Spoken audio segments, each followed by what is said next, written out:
We were a fledgling country. We were only independent in 1947, so it was only 15, 16 years. So we were learning several things, and in 1964, this is just before Pandit Nehru passed away on 27th of that period. We were very low on military hardwares. We were also low on thinking broadly on what strategic complexities were of that time. Theme of this year's event, that is harnessing new age technology. And what do you think of this this theme this year? This theme is spot on. I think it was well thought of, much needed, and I think IDSA has created a platform where you can think, bring in ideas, bring in perspectives, and from here a lot of things can happen. So yes, I think it's a very important. The DDD is now IDSA's trademark. Absolutely right.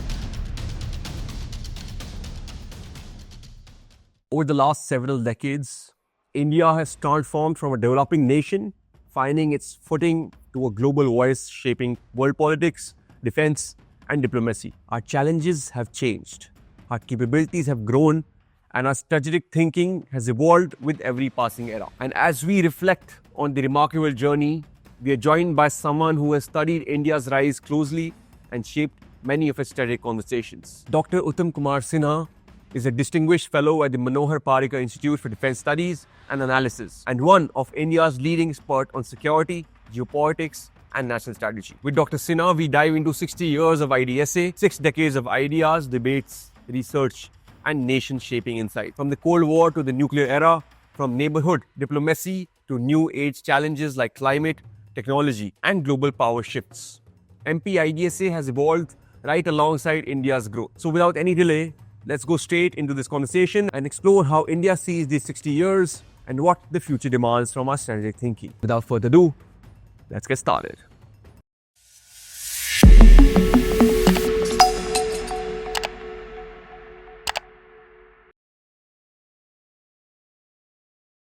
Sinha, welcome on Dive for Publisher. Trying to have a conversation with you for a long time. Have you at the backdrop of Delhi Defence Dialogue, and we'd love to have a conversation with you about 60 years of IDSA. Thank you. I think it's a privilege to talk to you. Well, it's 60 years of the IDSA on November 11th, and 6 decades mean you reflect a bit on how IDSA came about. It was an interesting period, the 60s, in terms of our security understanding. We were still trying to learn from our debacle with China in 1962. We were trying to understand the security and the strategic environment of that period. We were very low on military hardwares. We were also low on thinking broadly on what strategic complexities were of that time. We were a fledgling country. We were only independent in 1947, so it was only 15, 16 years. So we were learning several things, and in 1964, this is just before Pandit Nehru passed away on 27th May 1964, a delegation went to Washington, D.C.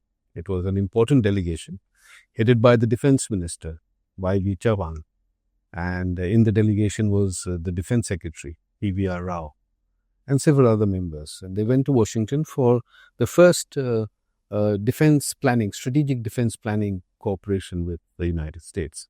It was one of the first moves that India did in terms of defense cooperation with the United States. And there were several reasons why India was venturing into such a cooperation. China was, of course, a concern, a very big concern. This was post-war, 1922. Mm-hmm. Pakistan was becoming a nuisance, so we had to pay attention there as well, and we need to be prepared. And that's why we went to Washington to engage with the United States and formulate a long-term defense planning, issues of procurement, arms, etc. So while they were dealing with these hard issues, the minister and the defense secretary both were quite impressed by how the RAND Corporation, RAND is a think tank, corporation had been very effective in policy makings in the Pentagon, right? And the then U.S. Defense Secretary, Robert McNamara, had a very wise, and he was called the whiz kid, Alain Enthoven. And he was positioned in the DOD. He was a mathematician and economist. And so Rand Corporation had this methodology of understanding war and peace through quantitative analysis. It was called systems analysis. Probabilities and possibilities and mathematical calculations of what could be the chances. Wargaming? Yeah, wargaming. And this was in the 60s, and this was very impressive.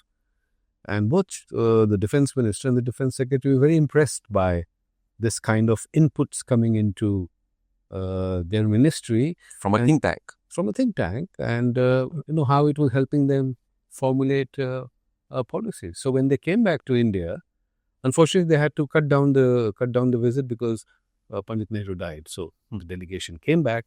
But I think this idea of inputs coming into the ministry, the idea of a think tank coming up, was probably felt when they visited Washington. And this gentleman was very much part of the DOD, Alain Enthoven, who was the originator of this system analysis. He came visiting India, and he suggested to the officials in the ministry that it's time that you also set up a Rand-like institute.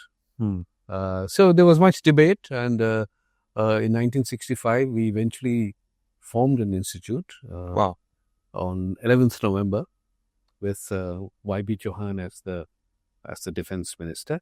But there was an issue. The issue was, what should be the methodology of our research? We, of course, were very impressed initially by the mathematical modeling and the risk assessments and the probabilities and the possibilities that the Rand had developed. But did we have the capability and capacity to follow that kind of quantitative analysis? It was felt that we did not then have that kind of capabilities and capacity. Mind you, the defense secretary was a mathematician, E.R. Rao. So he was obviously very impressed. But I think the larger civil bureaucracy and the military people felt that probably the quantitative analysis is not as important. It was important, but probably we did not have that kind of capability to pursue such kind of methodology, research methodology. And so they followed the old British style of IISS, of qualitative analysis, understanding the world in its sort of conceptual understanding, in its contextual understanding, the more qualitative way of looking at the world. And that was more easier because it was very descriptive and it was very discourse level, right? And therefore there was more social science oriented understanding of the world. And it was easier because we did have that kind of capabilities. Institutions were there, people were, scholars were there, studying international politics, understanding world affairs. So I think we had that capability to follow this methodology. So between the RAND model and the IISS model, it was then the ISS, later on the international word came in. We followed the more British pattern of analysis, which was more qualitative analysis. So that's how IDSA began. And the first director of IDSA was Major General Somdat, who had served as the commandant of the Staff College in Wellington. And then after his retirement, he went to London to spend some time doing research. And he wrote two very important Adelphi papers on the military development of India, and also on one focused on China's nuclear, because China in the 60s had moved ahead. These were the two papers of IDSA. He had written while he was in London, not our IDSA, but of those papers were very influential. So when he came back, he was offered the position of the director of IDSA. So he was the first director. He spent just a year, I think, and then K. Subrahmanyam came in. Yeah. He was posted in the Ministry of Defense then, right. And he was very much involved in the whole thinking and the process of the IDSA. So in 1965, what would you say were the core ideas of IDSA? What core pillars that IDSA was working on? Well, I think first we needed to have a framework. What is IDSA and what should IDSA do? That was very important. And initially, of course, it was Somdat, but thereon it became K. Subrahmanyam because he spent a lot of time in IDSA. So one can say, because of his investment in IDSA, K. Subrahmanyam, and K. Subrahmanyam is the father of Mr. Jaishankar, who's the External Affairs Minister. He was a bureaucrat. He was a civil servant. He was then posted in the Ministry of Defense. Since he was here for a long time, one can say that he developed IDSA in terms of its thinking, in terms of its position. What should IDSA be and what IDSA should do? There were 2-3 elements that he brought in. One was that IDSA, despite being funded entirely by the Ministry of Defense, should be independent. Now, independent doesn't mean that you run down the government, but independent here means that you critique policies, you strengthen the policies, you bolster initiatives, right? So independence is a very powerful word for an institution like IDSA. Absolutely. Right?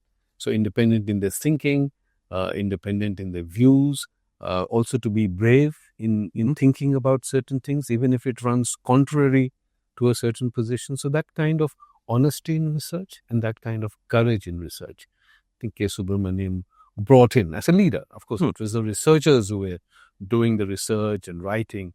He also brought in a culture of debating issues within the institute, lively debate. And you could take contrary position. You could have a completely different opinion on one thing and an entirely different opinion on another thing. So he encouraged that debate because he felt from the debate emerges new idea, the best outcomes, the new ideas. And a classic case was the NPT, the nuclear proliferation, whether India should go with the NPT or not. The debates were very lively in IDSA. And likewise on several issues. I think our scholars have spoken, written, thought about it. And it's been a very effective institute in that sense. Another question is, Just a quick reminder, subscribe to us if you haven't already, and if you want to keep up with India's strategic growth and not miss out. Because just like India, we are only getting started, me and my team, and we promise to continue bringing you conversations that matter. Thank you. Now let's get back to the video. Mr. Subrahmanyam used to often say that the civil bureaucracy was quite worried about IDSA being independent because they thought, well, being independent would mean you get dangerous entity. So very lightheartedly, K. Subrahmanyam would say, well, we would write, but you would not read, so there's nothing dangerous in it. And this question of whether the policymakers read our work is something we still talk about. I think we influence in certain ways, sometimes in very different ways. One of IDSA's role is also to sensitize the public to what is national security. Sensitize. So we go around talking about national security. We go to schools, we go to colleges, we go to institutions. We interact with paramilitary forces, military institutions. So there is a role that IDSA plays to sensitize, and it's a very powerful word, to sensitize. And we use various mediums to do it. Write in newspapers, for example, talk and interact with security forces, graduates, researchers, universities. So there's a wide field here that we engage. And of course, we have the very powerful journal. Journal is very powerful because it reaches out internationally as well. And there we express our views and thoughts. And these are expressed through evidence-based research. Sometimes ideas are also sort of put into it. But all these are ways in which the Institute has developed.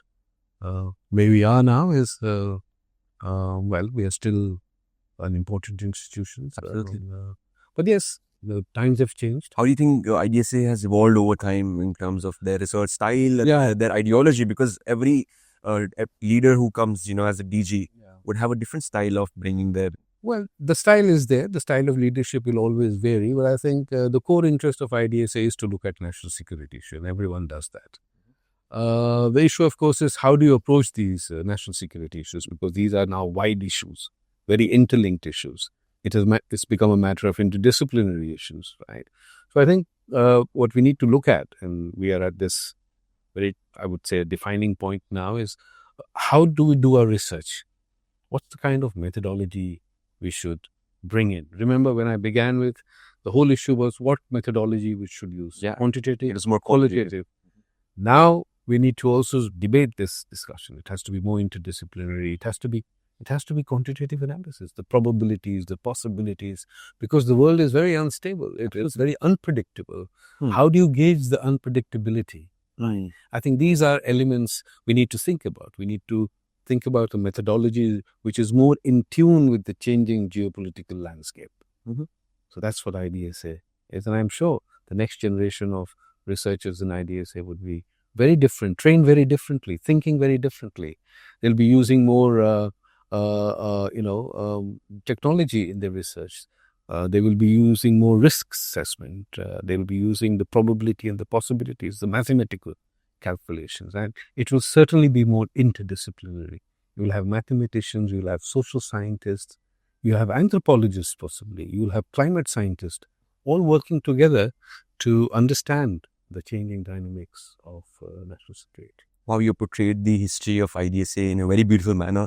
And I truly feel honored to be doing a podcast and collaborating with IDSA in the 60th year and trying to reach to more people in terms of how, we can bring out the idea and sensitizing the concept of national security for the broader audience. Sir, thank you so much. I would just lastly ask you about the theme of this year's event, that is harnessing new age technology.